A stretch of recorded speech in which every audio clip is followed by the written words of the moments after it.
бір күні бүкіл әлемге мейірім әкеледі деп ешкім ойлаған жоқ. Детский травма деп әке-шешесіне ренжитін, адамдарға сенбейтін заманда өмір сүріп жатырмыз. Алайда ол туғанда әкесі өмірде жоқ еді.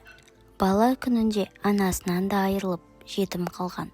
Ол ешкімге шағымданбай, керісінше бүкіл әлемге рақым болып келген пайғамбар саллаллаху алейхи уассалам еді.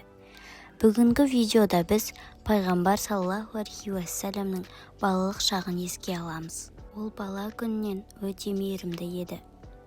Оның мейірімі кейін жетімге де, әлсізге де, тіпті дұшпанға да мейірім берді, бізге үлгі болсын деп. Ардақты пайғамбарымыз саллаллаху алейхи уассалам бала болып өтірік айтпады. Оның осы қасиеті әрдайым сақталып, ел арасында әл-амин деп танылды.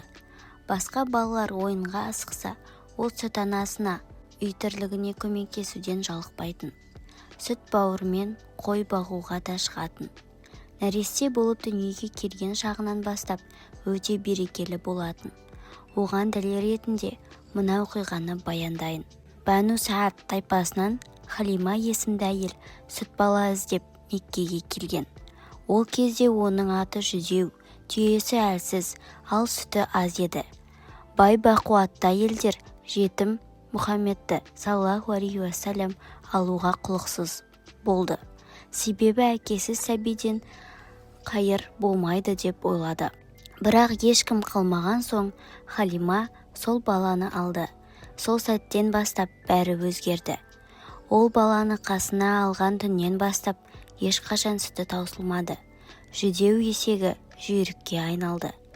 Бұрын артта қалып жүретін түйелері енді ең алды келе бастады.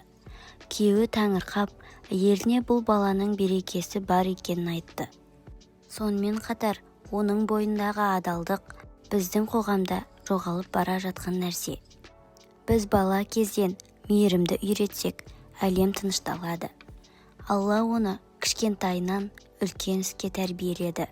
Егер біз де Аллаға шынайы сеніп әрекет жасасақ, кішкентай істер мәнге айналады.